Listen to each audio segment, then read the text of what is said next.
Bonjour, nous sommes le vendredi 26 janvier 2018. Mais aujourd'hui, le thème de ma petite causerie, ce sera les vrais scandales et les scandales bidons.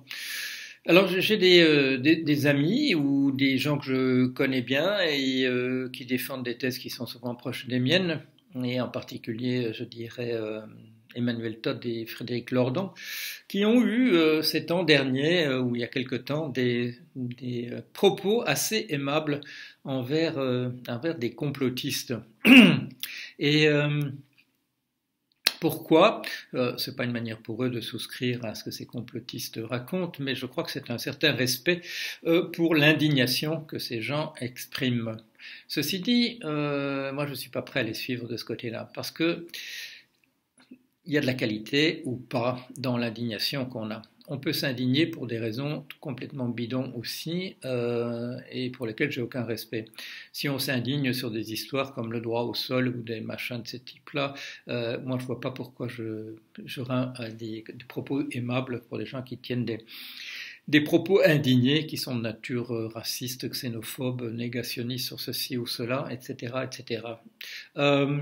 Je tiens à voir d'abord la qualité de l'indignation, sur quoi ça porte et sur les nouvelles qu'on colporte. Et à ce point de vue-là, je voudrais dire une chose à propos des scandales, parce que si vous suivez un peu ce que je fais depuis 10 ans, bientôt 11 ans sur mon blog, par écrit ou par le moyen de la vidéo, vous savez que je dénonce de nombreux scandales. Mais ce ne sont pas les scandales des complotistes, ce sont d'autres.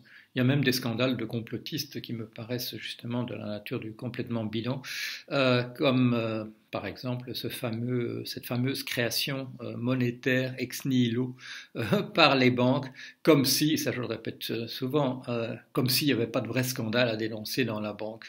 Mais la différence, c'est que celui-là, c'est un scandale simple, c'est facile à dire, même si ça ne résiste pas à un petit calcul sur un coin d'enveloppe de 5 minutes où je pourrais vous montrer comment le truc s'effondre immédiatement, que c'est pas possible, qu'on ne peut pas ajouter de l'argent faux, de l'argent vrai.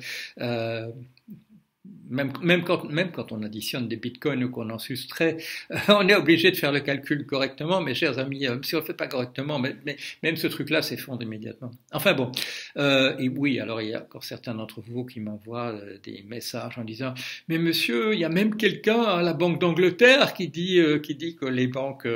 qui dit que les banques créent de l'argent, les banques privées créent de l'argent ex nihilo. » Comme si la Banque d'Angleterre... Ça trahit quand même un immense respect pour la Banque d'Angleterre d'imaginer qu'il n'y aurait pas de crétins du tout là-bas. Et ce n'est pas tellement une question de crétins dans le cas de la Banque d'Angleterre, je crois que c'est plutôt des fauchetons qui vous racontent des salades délibérément. Mais enfin bon, qu'il y a encore des crétins en plus, pourquoi pas? Pourquoi est-ce que la Banque d'Angleterre serait à l'abri de ça? Problème avec les faux scandales, c'est que ça vous détourne l'attention des vrais. Et en particulier, vous le savez bien, quand vous m'envoyez, quand vous me dénoncez les scandales, ceci ou ça, de tel et tel complot, en fait, vous n'êtes même pas prudent puisque vous recopiez le sous-titre.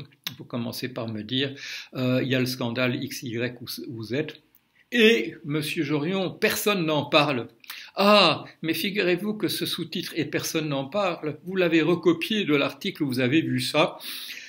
Qui, une fois sur deux, ou plus, ou davantage encore, est l'organe officiel d'une agence de presse d'un ancien pays extrêmement central à l'ancienne Union soviétique. Chers amis, quand vous dénoncez un scandale, ne dénoncez pas un scandale qui est émis par une agence de presse officielle d'un pays. Et ça vaut pour tous les pays. Vous ne m'enverriez pas des nouvelles, des scandales qui seraient sur le site officiel de la CIA. Alors ne faites pas pareil avec d'autres nouvelles de ce type-là, qui se trahissent en plus, je vous dis, avec ce sous-titre. Et en plus, personne n'en parle. Évidemment, je réponds à ces gens, comment se fait-il que personne n'en parle alors que vous êtes le 6e dans la journée qui m'envoyait la même nouvelle recopiée? Non, figurez-vous que les scandales officiels, c'est encore un truc pour vous berner, un truc de plus. C'est un truc pour les gogos.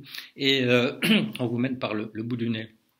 Alors les vrais scandales, ils ne manquent pas, et j'en parle ici depuis très longtemps. Comment se fait-il que sur ces sites des agences officielles où on dénonce des scandales typiques à nos pays, pourquoi est-ce qu'on ne parle pas de l'abrogation des lois sur la spéculation, hein? C'est un scandale absolu. En 2008, quand des sommes ont été remboursées à des gens qui ont perdu de l'argent, plus de la moitié de cet argent, ça a été pour compenser les pertes de gens qui avaient fait des paris spéculatifs.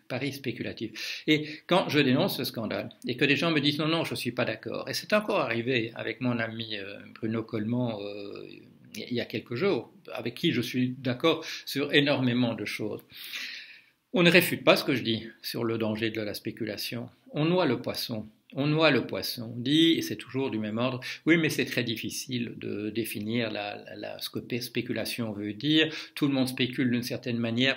Non, spéculation, article 421 du Code pénal français jusqu'en 1885, les paris à la hausse ou à la baisse sur le prix des titres financiers est interdit. La spéculation, chers amis, c'est ça. C'est pas le fait de se regarder dans un miroir parce que speculum veut dire miroir, ou d'espérer que ses enfants réussissent à aller à l'école parce que c'est une sorte de pari. Non, la spéculation, tout le monde sait que ça existe. Et s'il y a un scandale, le scandale c'est l'abrogation de cette loi, et l'autre scandale c'est le fait qu'on a éliminé dans la science économique la catégorie même de spéculation. Vous trouvez le mot ici et là chez Keynes, parce qu'il était spéculateur lui-même et qu'il en parlait, il en tirait des intuitions fausses d'ailleurs.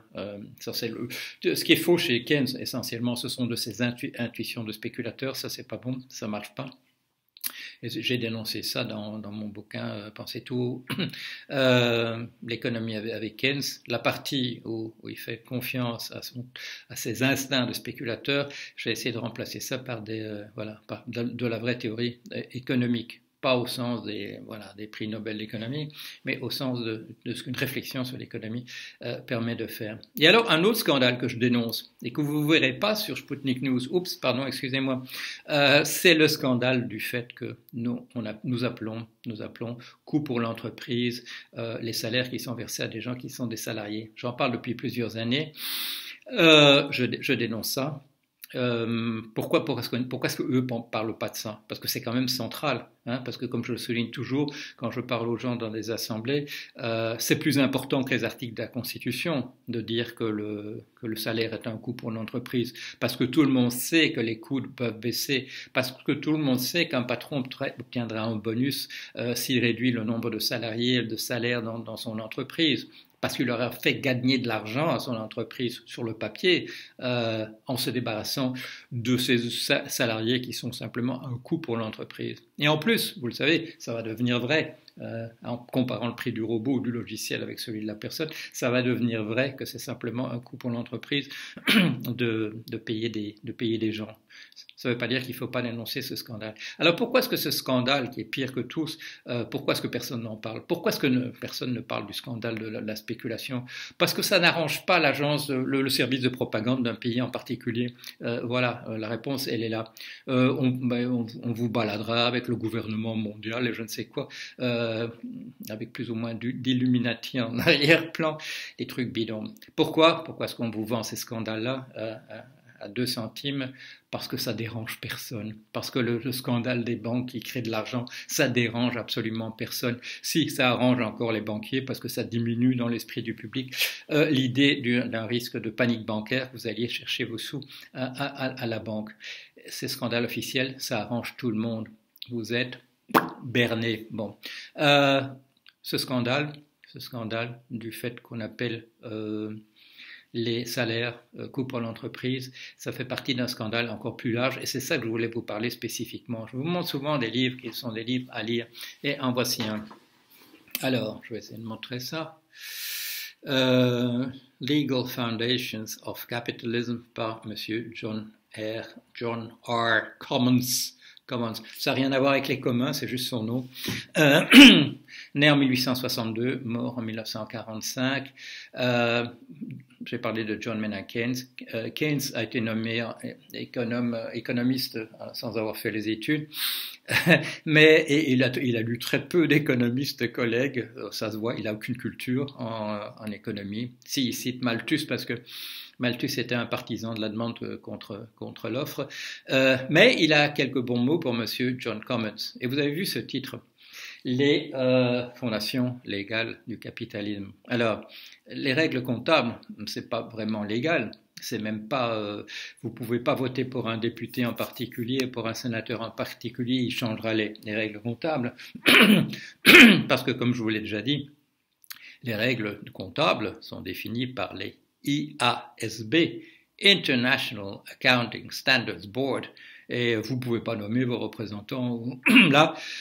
C'est un truc que les grosses firmes et les firmes d'audit gèrent toutes seules, sans nous rien nous demander. Pourquoi est-ce qu'ils font ça tout seuls et qu'on ne crie pas au scandale démocratique? Parce que définir des règles comptables, c'est un problème purement technique, n'est-ce pas? Alors on demande à des techniciens, des experts de s'occuper de ça. Et qui est plus qualifié pour comprendre comment ça marche que les dirigeants des plus grosses entreprises ou que les gens qui sont à la tête des grandes firmes d'audit? Hein, c'est normal, bon, ce sont des gens qualifiés pour faire ça. Mais en même temps, pendant ce temps-là, ils nous définissent, ils nous disent qu'un salaire, c'est un coût pour l'entreprise. Et personne ne bronche. C'est pas dans Sputnik News, c'est pas là dans les journaux, c'est pas dans tout ce que vous pouvez voir. Vous pouvez voir ça chez moi, et c'est absolument le seul endroit où vous pouvez voir ça. Mais, alors, le titre de ce livre de Monsieur Commons, livre publié en 1924, ça date pas d'aujourd'hui, 1924, les bases légales du capitalisme. C'est dans la loi, chers amis, que tout ça a été écrit, et même pas dans la Constitution. Dans la Constitution, on nous dit qu'on est tous égaux devant la loi. Voilà, c'est ce qu'on nous dit là. Et alors, bon, il y a des trucs qui sont empruntés à la Déclaration universelle des droits de l'homme, et ça mange pas de pain.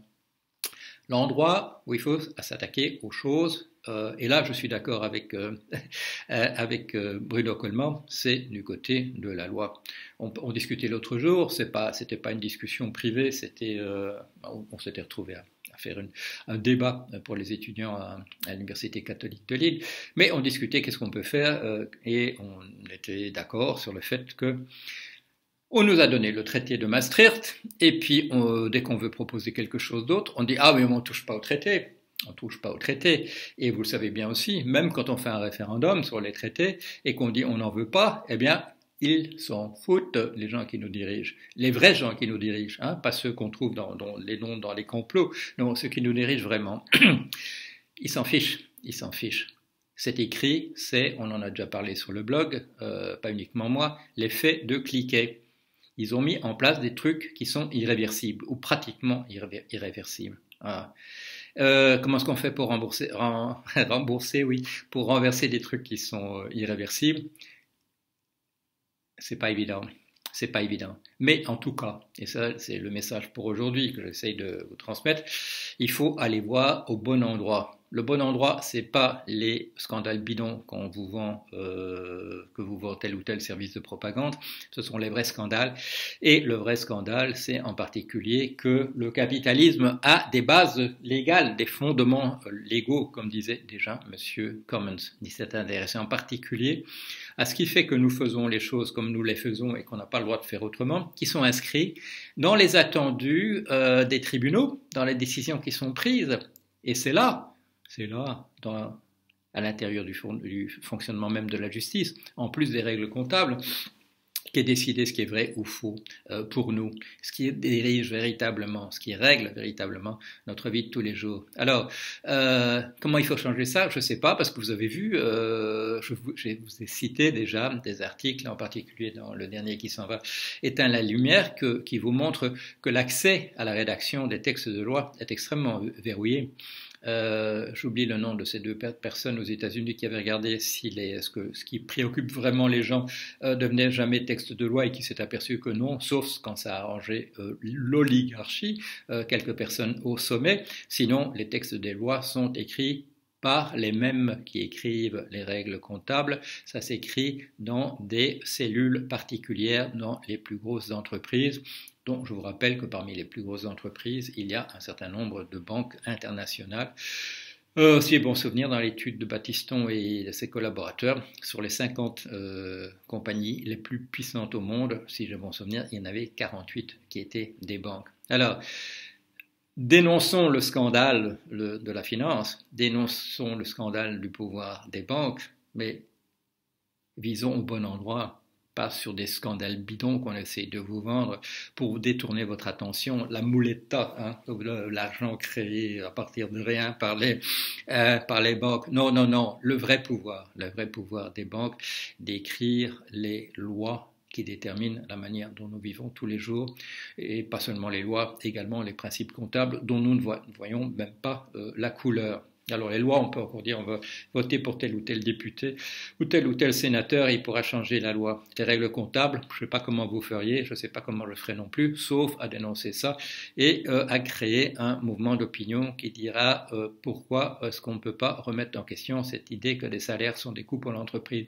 Voilà. Alors, le message d'aujourd'hui, la loi, chers amis, la loi, c'est là que les choses se décident. Et si nous voulons changer les choses, il faut que nous commencions à nous préoccuper de la loi. Allez, à bientôt.